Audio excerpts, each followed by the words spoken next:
Estamos de vuelta, amigos televidentes. Ya es momento de nuestra segunda entrevista en esta segunda edición de Noticias 7. Como lo había anunciado, tenemos ya la presencia de Cecilia Vaca Jones, ministra coordinadora del sector social o del Frente Social, como se conoce, con quien vamos a hacer un análisis sobre la gestión en estos 9 años de la política pública en lo social. Señora ministra, muy buenas tardes, muy buenos días. Gracias por haber aceptado nuestra invitación. El principal eje, el tema es disminución de inequidad y erradicación de la pobreza. ¿Cuál es la evaluación que hacen ustedes en estos 9 años? Muy buenos días, Carlos, amigos televidentes. En efecto, creo que los esfuerzos que han habido estos 9 años de inversión sostenida, que responde justamente a una voluntad política de revertir una situación social en el país, ha tenido resultados muy positivos, ¿no? En los dos temas que tú te refieres, hemos reducido significativamente la pobreza y si hacemos un análisis comparativo, hemos pasado de un 36.6% de pobreza en el 2006 a un 22.5% de pobreza en el 2014. Estamos afinando ya los datos al 2015, pero se ha mantenido una tendencia de disminuir la pobreza. Ahora, a eso voy. Es verdad que ha habido una disminución de la inequidad y una disminución de la pobreza. No la hemos erradicado. Erradicar requiere un proceso mucho más largo que de estos 9 años. Pero, sin embargo, a mí me llama la atención algo. ¿Qué tan estructural son los resultados? Porque, por ejemplo, en el tema de inequidad, el coeficiente Gini, se lo dije al presidente de la República en la entrevista el día martes, eso se mide en función de ingresos, pero en un momento de liquidez y de escasez de ingresos, eso se puede revertir. Por tanto, ahí no hay temas estructurales. Por eso le pregunto, en temas de inequidad de forma estructural y en erradicación de pobreza en forma estructural, ¿cuáles son los resultados? Bueno, a propósito de eso, el día de ayer justamente tuvimos gabinete social y uno de los temas que se debatió es que nosotros podamos utilizar otras medidas de pobreza. En efecto, Carlos, lo que tú mencionas es verdad, la pobreza por ingresos es seguramente la forma más común de medir la pobreza. Es la más fácil. Es la más fácil, pero no es la mejor. No es la mejor porque solo toma un indicador que son los ingresos, ¿no es cierto? Y lo que hemos evaluado el día de ayer es que el país pueda tomar un índice multidimensional de pobreza. Esto lo hacen ya varios países en el mundo. De hecho, en nuestra región hay países ya como Colombia, Nicaragua, El Salvador, México, que están aplicando estos índices de pobreza multidimensional. ¿Y a qué nos referimos con un índice de pobreza multidimensional? Que no tomemos solamente un indicador como el ingreso, sino que podamos tomar 4 dimensiones de la pobreza. En el caso de Ecuador, lo que estamos evaluando es hacer un índice integrado donde tomemos la dimensión de educación, que para nosotros es una causa estructural de la pobreza. Indicadores de desarrollo humano. No son de desarrollo humano, tiene la tendencia porque viene de viene más o menos del pensamiento de Amartya Sen y el índice de pobreza multidimensional considera más indicadores. En nuestro caso vamos a tomar 4 dimensiones, 12 indicadores, pero básicamente lo que buscamos es construir un índice que te diga de forma integral cuál es la situación de la calidad de vida de las personas. Educación es uno. Tenemos 4 dimensiones y 2 indicadores. La primera dimensión es de educación, que lo que tú te refieres es justamente cómo atacas esas causas estructurales de la pobreza, ¿no es cierto? Y ahí tenemos 4 indicadores que se referirán justamente a temas educativos, la tasa de asistencia a la educación general básica y al bachillerato. En fin, hay 4 indicadores que se refieren a temas de educación. La segunda dimensión tiene que ver con trabajo y seguridad social, que también es importantísimo, ¿no es cierto?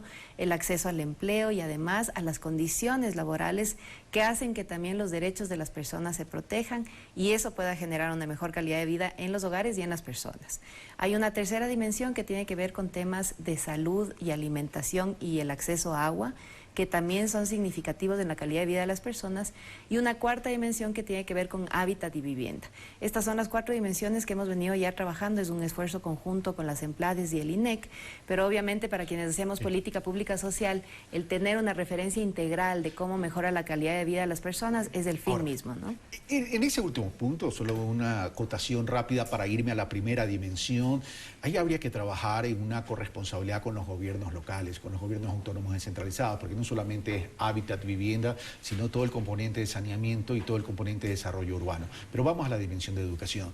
Tuve la oportunidad de leer un artículo de Rosa María Torres que dice y reconoce la inversión en el tema infraestructura en educación y algunos avances, pero dice, sin embargo, de todo esto, hemos bajado en el ranking.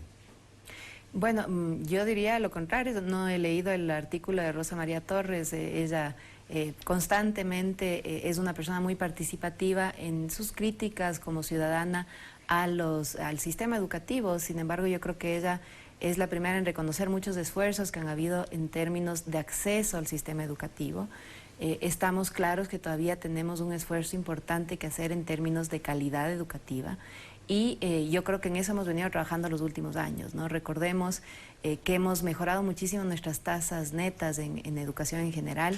Hemos universalizado la educación general básica y ese no es un esfuerzo menor, eso es algo que los ecuatorianos tenemos que estar muy orgullosos.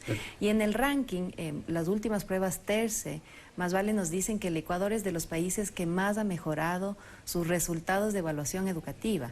Y creo que eso hay que seguirlo mirando. Los impactos de la inversión en educación se ven en el largo plazo, ¿no es cierto? Porque toda esa inversión que hacemos para mejorar la calidad de los docentes, para calificar y acreditar nuestros establecimientos educativos al bachillerato internacional, tendrán seguramente un impacto importante en el mediano y en el largo plazo.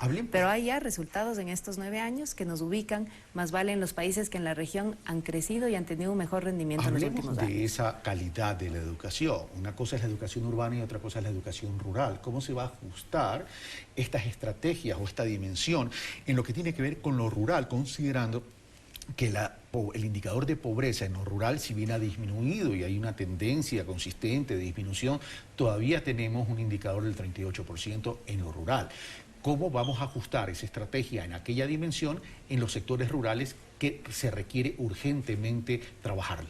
Bueno, nuevamente la pobreza por ingresos tiene sus limitaciones. En efecto, lo que tú mencionas, me parece que hemos pasado del 60 al 35% de pobreza rural y eso es importantísimo, es donde más disminución de pobreza hemos tenido, pero también donde podemos claramente evidenciar que existe un mayor acceso a los servicios sociales en general, no solamente en educación, sino en salud, en desarrollo infantil, servicios que antes justamente la población rural estaba completamente excluida de atender o asistir a esos servicios. No discuto en términos de acceso, lo que estoy hablando es en términos ya de la estrategia educativa, considerando que hay que fortalecer lo rural. Recordemos que lo rural cada día se está urbanizando, aunque ahora con la ley de tierras algo se puede mejorar y también la población se está envejeciendo. Entonces tenemos que tener un especial interés en lo rural. Bueno, los esfuerzos que han habido, sobre todo, han considerado también la ruralidad, ¿no? No olvidemos que desde educación, no solamente en el acceso, sino en la calidad educativa, muchas de las unidades educativas del Milenio se ubican justamente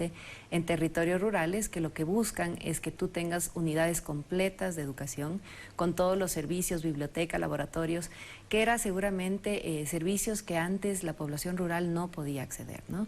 Eso, insisto, va a tener un impacto en el mediano plazo, no es un impacto que lo puedas evaluar y valorar de inmediato, pero lo que hemos visto, y también lo abordamos el día de ayer, es que hay un conjunto de acciones que tú tienes que seguir trabajando en el ámbito rural para poder evitar ese acceso a los servicios educativos. El transporte escolar es sin duda alguna un tema que todavía tenemos que trabajarlo como una política integral dentro del sistema educativo y obviamente esto afecta sobre todo a las áreas rurales, ¿no es cierto? La dificultad que pueden tener niños, niñas de llegar a estos establecimientos educativos donde obviamente para nosotros lo primero es asegurar y garantizar que accedan, una vez que accedan, garantizar que ese modelo de gestión que tenemos en los centros educativos sea de la mejor calidad y que sea sostenible. Señora ministra, gracias. Lamentablemente en 8 minutos no se puede abarcar todo, pero la comprometo que cuando iniciemos la nueva temporada de Pulso Político va a ser una evaluación ya integral de lo social durante estos 9 años. Muchísimas gracias, encantada, Carlos. Bueno, nosotros hacemos una breve pausa